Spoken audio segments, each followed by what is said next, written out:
Isinusulong ng isang grupo ng mga dating loyalista ang tambalan ni na Vice President Sara Duterte at dating Ilocos Governor Chavit Singson para sa 2028 elections.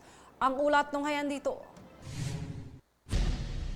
Nagpahayag ang grupo na dating mga loyalista na nagkaisa silang suportahan si Vice President Sara Duterte matapos nitong ihayag ang planong tumakbo bilang Pangulo sa 2028. Para tayo ay magkaisa at tumindig at manindigan, ipanalo natin ang kinabukasan ng ating bansa.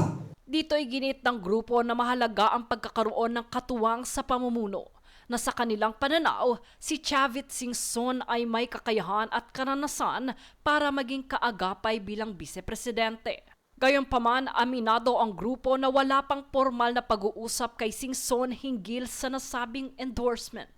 Matatandaang nauna nang sinabi ni VP Sara na mayroon na siyang napiling running mate, ngunit hindi pa ito sinasa publiko.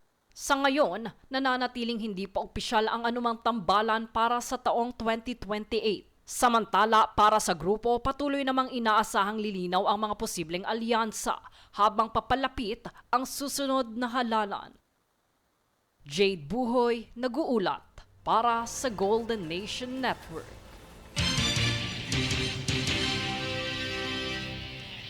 Samantala, nagprotesta ang Gabrala Women's Party at iba pang grupo sa harap ng Department of Finance laban sa pagpapatuloy ng VAT sa langis at pangunahing bilihin. Iginiit ng mga nagpoprotesta na dagdag pasanin umano sa mamamayan ang buwis, lalo na sa gitna ng pagtaas ng presyo ng mga bilihin. Binatikos din nila ang polisiya ng administrasyon at ang papel ng dating finance chief na si Ralph Recto kaugnay ng VAT.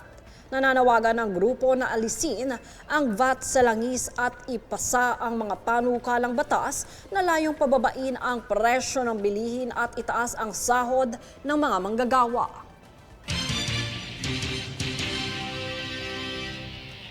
Sa ibang balita, inilipat ng Bureau of Customs o BOC ang kustodiya ng 19 na sasakyang iniuugnay sa mga diskaya sa Bureau of Internal Revenue para sa hiwalay na investigasyon sa buwis. Tunghayan ang ulat dito. Ayon sa Bureau of Customs o BOC, bahagi ang mga sasakyang kabuang 32 unit na isinasailalim sa investigasyon noong 2025. Nagugat ang operasyon sa search warrant na inilabas ng Korte sa Maynila na nagresulta sa pagkakasamsam ng ilang sasakyan. Habang may mga sasakyan ding isinuko ng mga diskaya para sa pagsusuri ng ahensya. Sa kabuuan, 13 sasakyan ang napatunayang lumabag sa batas at kalaunan ay nakumpiska, kung saan ang mga ito ay nabenta sa public auction na nagkamit ng higit sa 102 million pesos para sa gobyerno. Samantala, ang natitirang 19 na sasakyan ay napatunayang sumunod sa importation requirements batay sa audit ng BOC. Gayunman, inutos ng Bureau of Internal Revenue o BIR na ilipat ang kustodiya ng mga ito para sa tax investigation, kung saan 15 sa mga sasakyan ay nasa ilalim ng constructive distraint habang 4 ay saklaw ng constructive seizure.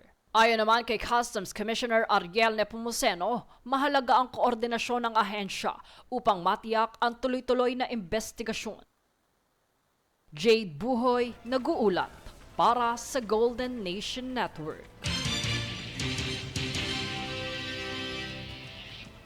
Manatiling nakatutok para sa higit pang mga balita sa pagbabalik ng News Force.